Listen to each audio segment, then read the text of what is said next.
On behalf of Agrem Housing Finance, I am Malcolm Athai, the co-founder of the company, and I'm here to welcome Mr. Pankaj Kapoor. He's the co-founder and managing director of Liasis for us, a very well-known property research and non-broking research firm in India. They were the pioneers, I remember, many years back, and they have come a long way.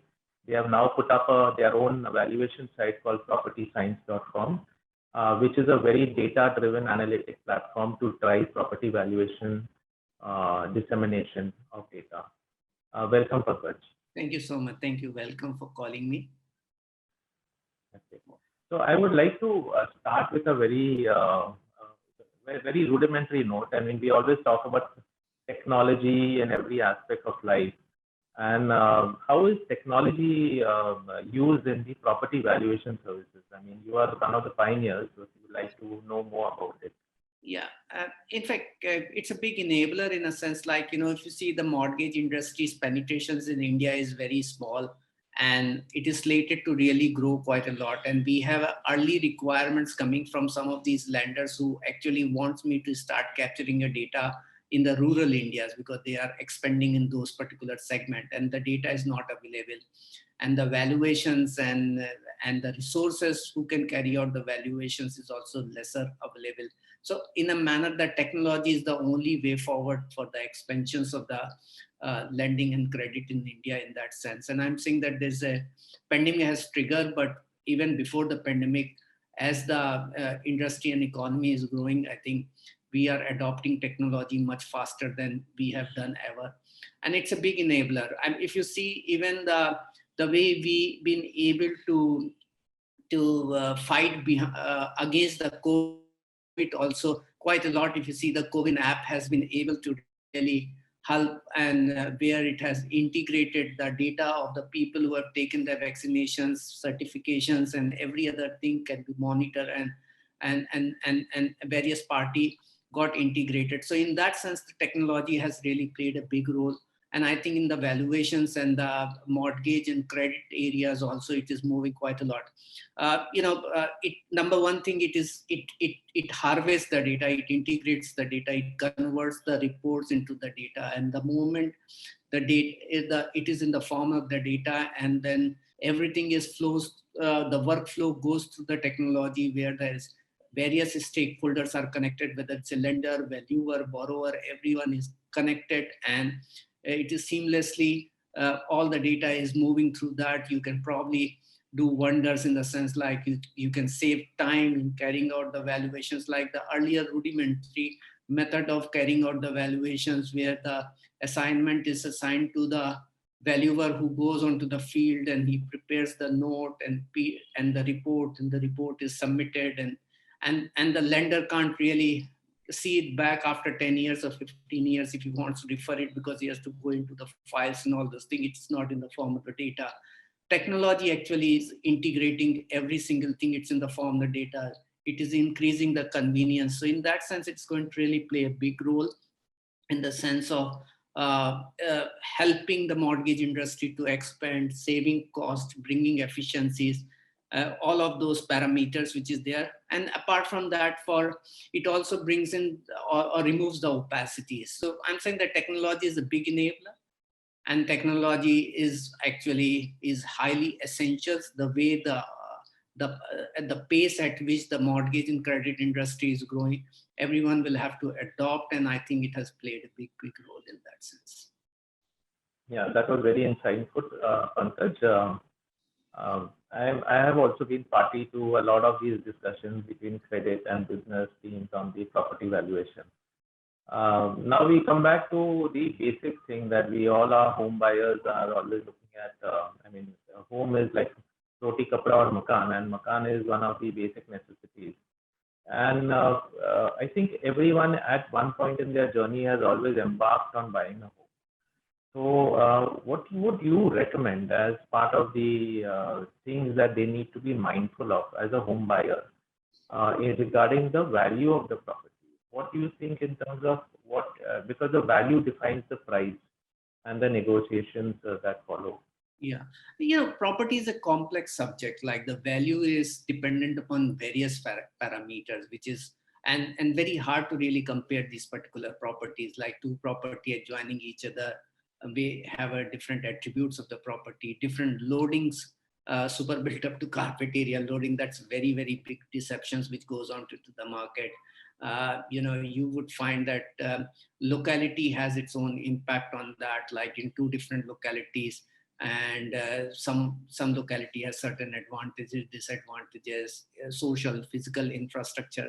So there are various attributes which really works on or plays when it comes to the valuations of that particular property. So in that sense, I probably do an assessment, and I say that if anyone who is looking at purchasing the property, look at apple to apple comparisons, pick up the property which is similar to it.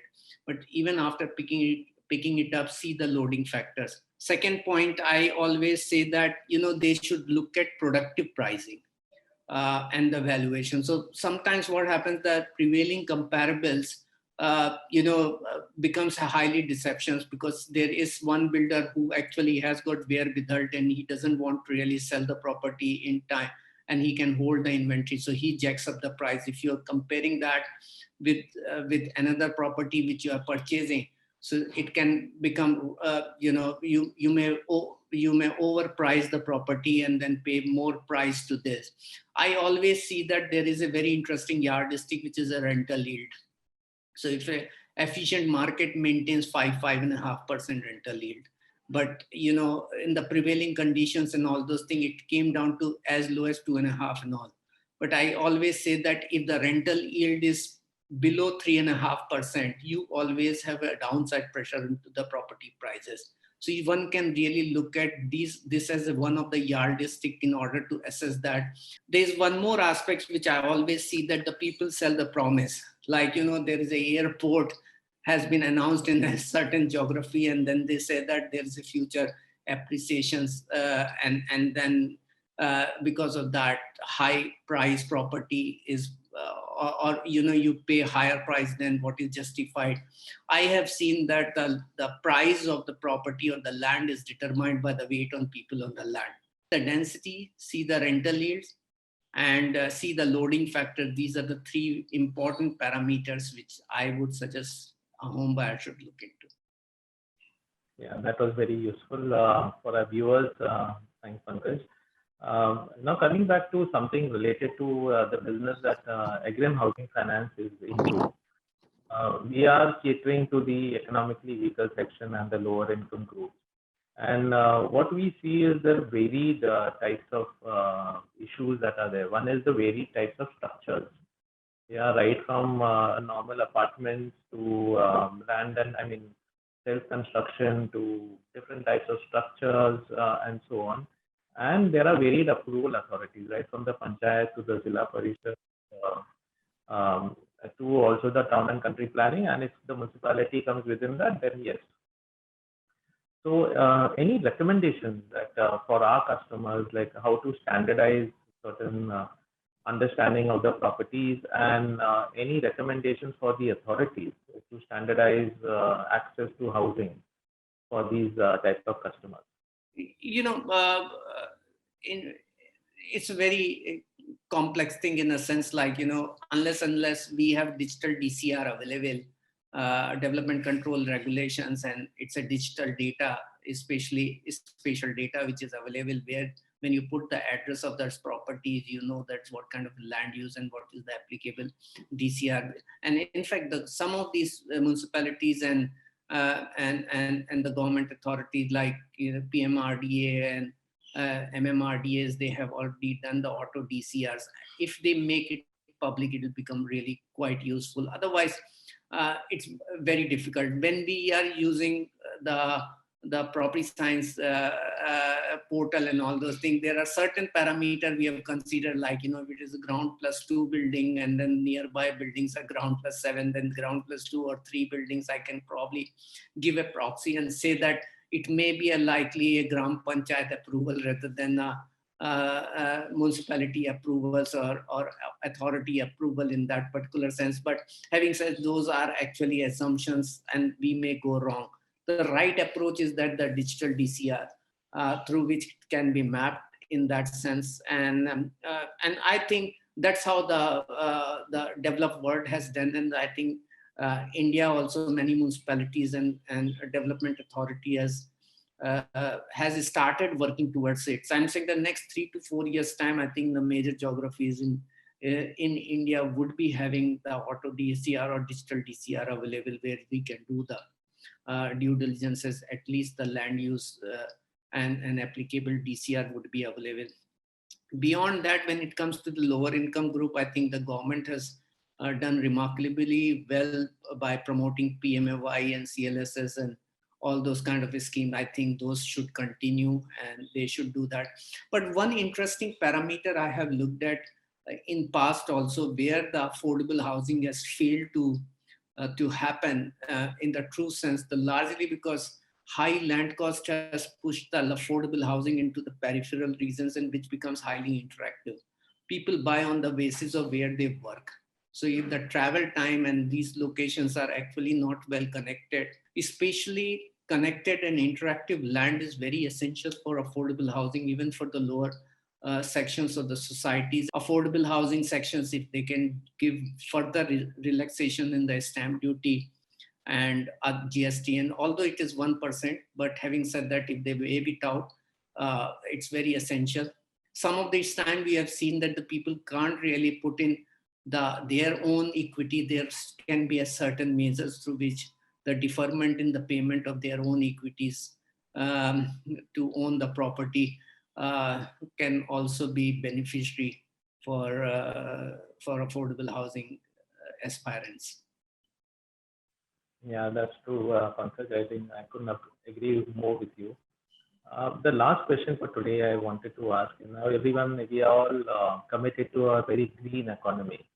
The real estate sector, for want of a better word, is one of the largest consumers of energy. In fact, it consumes over 10% of the total energy consumption ever, because of course for all the right reasons.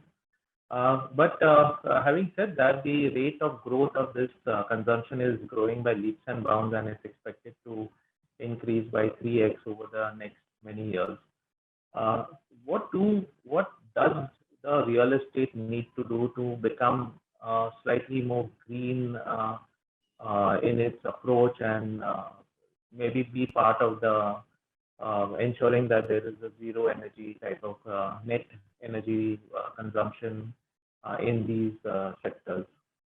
I'm saying that I've been seeing that IBGC numbers and all those things, when it comes to institutional buildings and the commercials and hotel and hospitalities, you see various companies and those projects have got LEED certification. But when it comes to residential, which is close to 80-85% of the overall real estate market pie, you still have seen quite a very low numbers in that sense. It is not really remarkable to say that we have done good. Over a period of time, the number has increased, but it is too abysmal to say that it is done something good. The reason being is, I'm saying that all these interventions the government has so far done is done for the supply side, except for the senses that where the refinancing options at the cheaper rate for the green housing projects, government has come up with the subsidized rate and all those things. Other than that, when it comes to any state government or central level, any initiative which is there, the government has been able to provide 10%, 5% FAR for green building and all those things. But builders not really adopting, because green, energy efficient materials are costly. So, and cost of the construction increases, and that's a basic reason not many builders have come forward. And real estate sector is really going through a cost crisis. If you see that, because the prices are not increased, and any incremental increase in the prices in the cost itself becomes like not a welcome measures which a builder wants to really adopt it. So my own sense is the government has to think from the consumer's point of view. There is no polarization. The consumer is still not really much aware of the green initiative, incentives and all those things, and there's no monetary incentives to them. Whatever is there is a long-term and intangible, and that's what they are not really feeling. So if the government, instead of providing incentive to the customer, if they start providing incentive to the consumers, and instead of the developer, if they start providing the incentive to the consumer and say that, there would be reduced property tax if in case you are buying a property in the energy efficient buildings and which is LEED certified, or you would have lesser property tax, your water charges, your electricity consumption charges, and all those kind of things, you would have to pay a lesser stamp duty or GST. And that is where the demand will start really, forcing these developers to start adopting. Yeah, thanks a lot, Pankaj. This was very insightful. I think we've covered a range of topics, right from analytics and technology to valuation to dwelling types to how to standardize a lot of things on the ground, including how customer segments can benefit.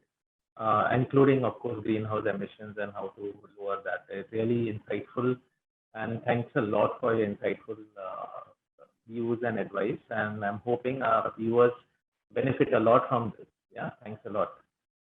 Thank you so much. Thank you, Malcolm. Thank you for inviting me.